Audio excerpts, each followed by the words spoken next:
Faço agora uma breve introdução em áudio para dar continuidade ao encontro anterior, onde o tema foi o que é a terapêutica da alma. Vamos conversar agora sobre a promessa da terapêutica, que é a pacificação da alma, a ataraxia, pela purificação dos seus defeitos. Ataraxia é um conceito filosófico usado por epicuristas e estoicos e que significa quietude absoluta da alma. Isto me faz lembrar sempre Mestre Eckhart, monge dominicano nascido no final do século XIII, quando ele dizia que, no universo, o que mais se parece com Deus é o silêncio. Assim, acompanhando o pensamento de Mestre Eckhart, a ataraxia é o ideal filosófico da alma do sábio, aquela alma que reflete o divino na emanação do mundo. Vamos falar então agora sobre os defeitos da alma, principalmente sobre os 4 grandes defeitos a serem purificados pela terapêutica da alma.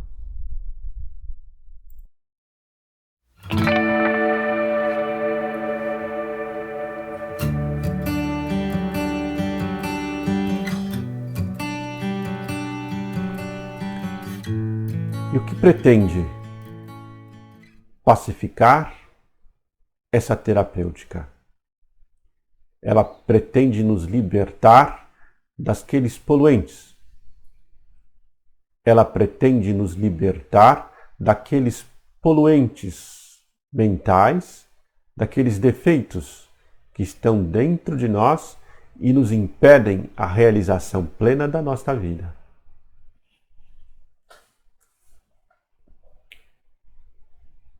Num trabalho bastante moderno, há um texto de Eva Pierracos, um texto ditado pelo seu guia espiritual, que diz que a alma humana padece de 3 grandes defeitos: o medo, o orgulho e a obstinação. Essencialmente, são esses 3 grandes defeitos que precisam ser emancipados durante todo o processo da terapêutica. Assim como também o defeito raiz de todos, a ignorância. O que há de importante em se compreender nisso é que as nossas representações de mundo, se pensarmos por esse aspecto, surgem justamente desses 3 grandes defeitos. O que quer dizer que, sempre que olhamos para o mundo, ou quase sempre que olhamos para o mundo e para as coisas que estão em torno de nós, ou mesmo quando olhamos para nós mesmos e para as pessoas com as quais nós compartilhamos esse mundo admirável, estamos sujeitos a um olhar que é, antes de tudo, condicionado por essas condições interiores: o medo, o orgulho e a obstinação. O medo pode ser compreendido de muitas formas. O medo pode ser compreendido como, por exemplo, o medo de mudanças, o medo da morte. Pode ser compreendido também como o medo de doença, o medo do sofrimento. Ou os medos psicológicos, não? Os temores que temos de que as coisas aconteçam não em conformidade com os nossos desejos e anseios, mas deliberadamente segundo critérios que são desconhecidos para nós. Então, padecemos com aquilo que pode nos acontecer amanhã, sem que ainda tenha acontecido hoje. Esses medos nos tornam ansiosos e angustiados. O orgulho sempre surge como uma forma de olhar para o mundo e considerar-se superior a alguém ou inferior a alguém. O orgulho aqui é mais complicado do que se parece. Aprendi isso com um mestre zen budista, que você é orgulhoso quando se considera superior aos outros, mas você também é orgulhoso quando se considera inferior aos outros. Orgulhoso no sentido de ser exigente para consigo ou de ser exigente para com os outros. Orgulhoso no sentido de ainda se atribuir grande importância. Lembro de um professor de meditação que tive no passado que deu uma definição muito encantadora do que vinha a ser a humildade. Eu, por minha vez, que ainda era muito jovem e estava aprendendo a lidar com o meu orgulho, olhei para aquela definição de humildade com muita atenção e passei a carregá-la comigo, não tanto para desenvolver uma mente humilde, mas para entender a minha mente orgulhosa. Na definição desse mestre de meditação, humildade é não fazer exigências. Então, se eu quero entender o orgulho em mim, ele é justamente isso. Uma forma de exigência.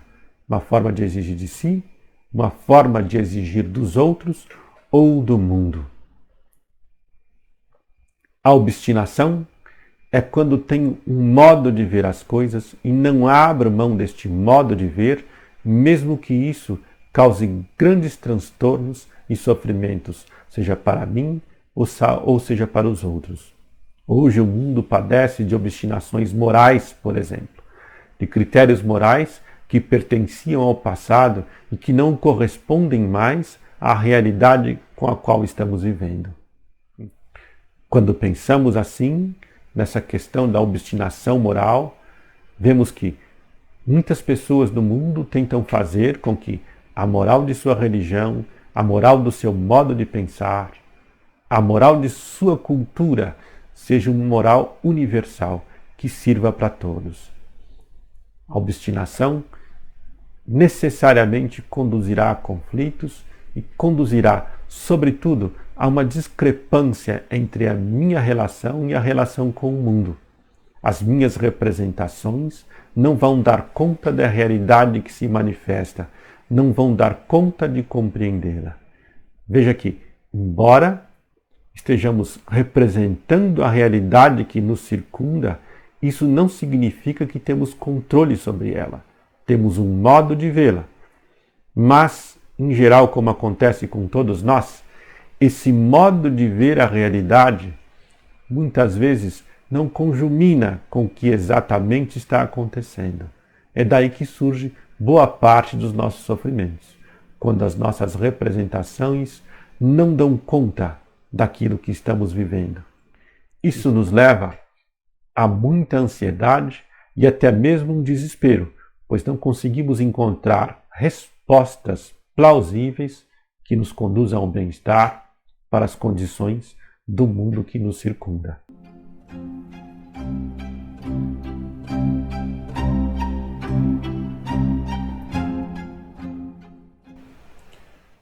Numa aula futura, pretendo falar mais detidamente tanto sobre o medo, sobre quanto o orgulho e a obstinação. Hoje falo um pouco sobre a ignorância, que é o tema central de discussão e observação dos filósofos do passado.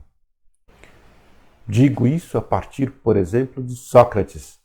Sócrates dizia: há somente um bem, a prática das virtudes. Há somente um mal, a ignorância. Acompanhando tanto o pensamento como se aproximando da antropologia de Sócrates, Buda vai nos dizer: o conflito no mundo não é entre o bem e o mal, mas sim entre a sabedoria e a ignorância. Conjuntamente com esses pensadores, temos Patanjali. Patanjali, em seu Yoga Sutra, vai nos colocar quais são as 5 grandes obstruções de que padece a mente humana. A primeira dessas obstruções é justamente a ignorância. E esta é talvez a obstrução que ao longo de seus 196 aforismos, Patanjali se ocupa mais em nos ajudar a nos libertar. Mas podemos nos perguntar: ignorância de quê? O que realmente ignoramos? Pois, por exemplo, Eu posso não saber como se constrói um prédio de 20 andares. Eu posso não saber como se faz uma sonda capaz de pousar em Marte.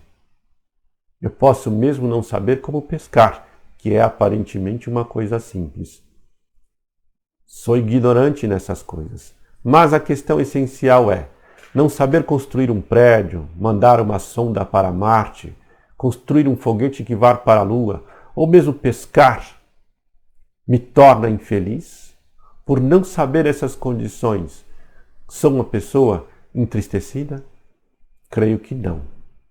Até posso dizer que muitos que têm este conhecimento não são felizes porque os têm. E pode ser até que, tendo esse conhecimento, essas pessoas padeçam de inúmeros sofrimentos, como todos nós que somos seres humanos. A ignorância aqui, portanto, é uma ignorância especial, que tem uma característica muito específica. Vamos conversar um pouco sobre ela. Quando pensamos na ignorância, para uma grande parte dos sábios do passado, como Sócrates, Buda, Shankara, ou mais próximo de nós, Ramana Maharshi, a ignorância se refere ao fato de não sabermos exatamente quem somos. A de nos agarrarmos a quem pensamos ser e não sermos capazes de reconhecer o que essencialmente somos. Sócrates era considerado um inatista, ou seja, Sócrates dizia que nós não aprendemos nada, nós recordamos. Assim, em uma de suas discussões, em um dos seus questionamentos, Sócrates tenta provar, por exemplo, que um escravo tem o conhecimento da matemática. O que ele precisa fazer é recordar esse conhecimento. Em um dos seus diálogos, ele, através de um conjunto de perguntas e ações que são feitas a um escravo, ele tenta justamente provar e mostrar o seu ponto de vista. O inatismo é uma coisa bastante discutida hoje no âmbito da filosofia. E eu diria que, na maioria das propostas, ele é desconsiderado. Ou seja, para muitos, somos seres históricos. Todo o nosso conhecimento surge da nossa formação. Não existe em nós, em nossa profundidade maior, já um conhecimento pleno da matemática, da química, da biologia, da filosofia e assim por diante. Embora eu concorde com este ponto, eu creio que Sócrates, assim como muitos dos antigos, pode estar certo em um outro aspecto. Essencialmente, para a alma, o conhecimento dessas ciências em si não é o que mais importa, embora todas elas sejam extremamente relevantes para o desenvolvimento da nossa vida. O que eu acredito que está inato em todos nós, o que eu acredito que está em nossa essência é o amor, a bondade, a compaixão e o sentimento e experiência da plenitude e da unidade da vida. Portanto, o que devemos recordar são esses aspectos, e não exatamente a matemática, a biologia ou a química que possam já estar lá guardados no interior da nossa alma. A alma em si, o que ela precisa recordar e trazer à tona para a nossa mente ordinária, a nossa mente comum, é justamente esses aspectos que estão dentro dela. O amor, a bondade, a compaixão, o senso de plenitude e de unidade para com a vida. O que pensadores como Krishnamurti, como Sócrates, como Ramana estão nos dizendo é justamente que todo o nosso desenvolvimento histórico, se for pautado por uma alma que recorda plenamente daquilo que já está dentro dela, como amor e a bondade, por exemplo, todo o nosso desenvolvimento terá um outro ritmo, terá uma outra relevância. Criaremos um outro mundo, uma outra nação. Veja que Krishnamurti, que durante 50 anos ou mais repetiu basicamente as mesmas coisas, tinha como um dos seus princípios justamente nos auxiliar a trazer para fora essa mente capaz da plenitude, da verdadeira religiosidade e do sentimento de unidade com a vida sustentado pelo amor. Krishnamurti acreditava que, se chegássemos a essa condição, poderíamos realmente revolucionar o mundo, revolucionar a nós mesmos e a vida como um todo. E essas mentes, dotadas desse potencial de revolução, poderiam dar respostas efetivas a todos os grandes desafios que nos são dados pelo nosso modo de vida. Portanto, quando penso naquilo que a terapêutica da alma procura nos emancipar, é desta ignorância. A ignorância de que já temos em nós tudo aquilo que pode produzir a plenitude da nossa existência. Já temos em nós o sentimento e a realização da unidade. O que precisamos é nos recordar disto. A ignorância também tem uma outra relação tão pertinente e importante quanto esta. Assim como ignoramos a nossa essência verdadeira, como costuma se dizer no Vedanta, também ignoramos qual é a realidade deste mundo. Ignoramos o que vem a ser a nossa existência humana. Quando ignoramos isso, quando não temos conhecimento da realidade deste mundo, somos como pessoas que estão jogando um jogo sem saber as regras. Consequentemente, vamos perder sempre. E, inevitavelmente, em um dado momento, vamos nos sentir frustrados e tristes. A terapêutica da alma, o conjunto de pensamento filosófico da sabedoria dos antigos, que visa nos emancipar, tem como um dos seus princípios nos ajudar justamente a olhar para a vida indo para além das representações comuns que temos das coisas. Quando conseguimos superar a nossa maneira equivocada de ver o mundo e as pessoas, quando conseguimos superar o nosso condicionamento cultural, podemos ter um contato com a realidade muito mais próxima daquilo que o mundo é, do que daquilo que pensamos ou desejamos que o mundo seja. Quando falo esse tema, por exemplo, assim como ignoramos a nossa essência verdadeira, assim como ignoramos o funcionamento ou a realidade do mundo onde estamos, que Buda apropriadamente chama de Sansara, o mundo dos seres errantes, ignoramos também qual é o funcionamento da nossa mente nessa realidade. Para compreendermos um pouco sobre o funcionamento da nossa mente, parto de uma pequena história que costumo contar nos cursos de meditação. A historinha do gato e do cachorro. Nós cuidamos do cachorro, nós o alimentamos, damos a ele remédio, o enchemos de um círculo de cuidados e afetos. O cachorro, olhando para nós, diz: essa pessoa cuida sempre de mim. Essa pessoa está sempre preocupada comigo. Ela deve ser meu Deus. Eu vou adorá-lo. O gato recebe os mesmos cuidados, o mesmo círculo de afeto e de nutrição da vida. O gato olha para nós e diz: essa pessoa cuida de mim. Ele está sempre preocupada com as minhas necessidades. Eu devo ser o Deus dessa pessoa. Então vou deixar que ela me adore. Essa pequena historinha tem como intenção nos ajudar a ver como, na verdade, nós não temos uma visão da realidade objetiva do mundo.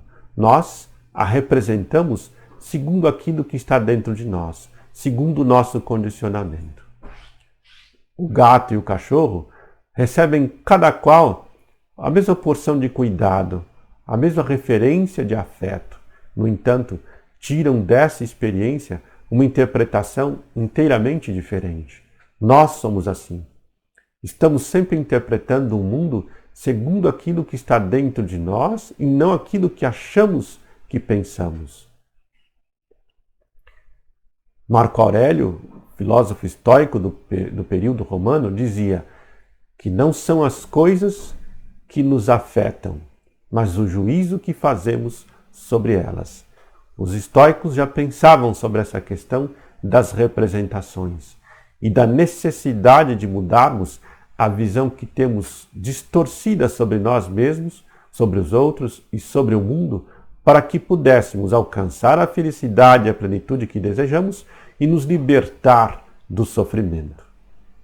Como já dizia um filósofo importante do iluminismo e de toda a transformação do pensamento moderno, Immanuel Kant, a realidade não é objetiva em si mesmo. Nós a representamos. Segundo Kant, a nossa forma de olhar e ver o mundo é condicionada pelo tempo e pelo espaço. Portanto, reconhecemos os objetos e os nomeamos à medida que somos capazes de condicioná-los no tempo e no espaço. Portanto, não são os objetos que nos dizem algo, nós é que dizemos algo sobre os objetos. Ou seja, a vida em si não tem um significado próprio que está ali à nossa disposição para ser explicitado. Nós é que, com nossa forma peculiar de olhar para as coisas, é que damos significados ao mundo e à vida. Um ponto importante sobre isso, que é desenvolvido por Kant em sua ética, é que precisamos nos emancipar das visões distorcidas e equivocadas que temos sobre a realidade do mundo. Buda vai chamar isso justamente de visão errônea, quando enxergo a realidade por uma perspectiva que infalivelmente e vai causar sempre cada vez mais deturpação das minhas ações, dos meus pensamentos, das minhas emoções e sentimentos.